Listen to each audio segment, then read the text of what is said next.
एक मियाँ बीवी ने फैसला कर लिया। रोज झगड़ा होता था ना, रोज झगड़ा होता था।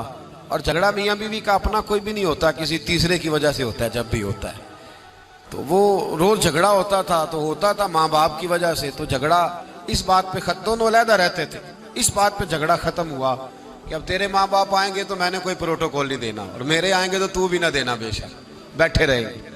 तो कहते हैं कि पहले बेटे के वालिदैन आए, दरवाजे पे दस्तक दी तो मुलाजम ने खोला, रोटी भी मुलाजम ही लाया। और जब वो रुखसत होने लगे तो गाड़ी तक छोड़ने भी वो नौकर ही गया। कुछ ही दिन गुजरे थे तो बेटी का बाप मिलने आया।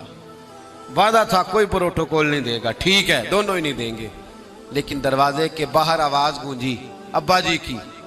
बेटी के हाथ में प्लेट थी, वो ढब से गिरी, ठा की आवाज आई, दौड़ी गई, दरवाजा खोला, मेरे अब्बा जी आ गए। बिठाया भी, खिलाया भी, छोड़ने भी गई। पूछा उससे शौहर ने कि तेरा मेरा वादा था। कहने लगी बात इसमें शक नहीं कि वादा तो था, पर दिल की कैफियत का क्या करूं। जब बाहर आके वालिद बोले हैं तो मैंने तो अपने आंसुओं को बड़ी मुश्किल से रोका है। मैं तो वो खैराज बड़ी मुश्किल से संभाल पाई हूं, वो तो बड़ी मुश्किल से आंसू रुके हैं, तो वजूद को कैसे रोकती।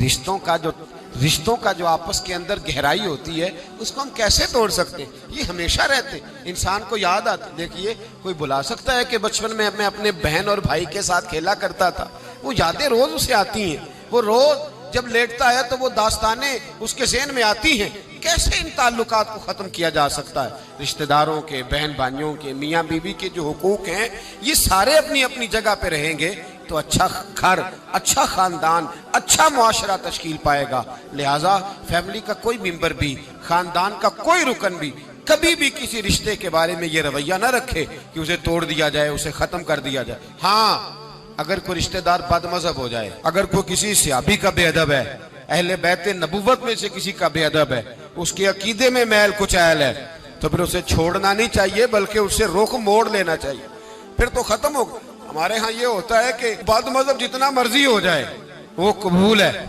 लेकिन अगर हमारी शान में कोई बेअदबी कर बैठा फिर काबिल कबूल नहीं। बदमज़हब से रिश्ता तोड़ा जाएगा, बदमज़हब बद अकीदा से रिश्ता तोड़ा जाएगा। इसके अलावा अगर कोई कमी है उसकी इस्लाह की कोशिश की जाएगी। दुआ है अल्लाह के हुजूर मालिक करीम कुरान और सुन्नत के नूर से सीनों को मुनव्वर फरमाए।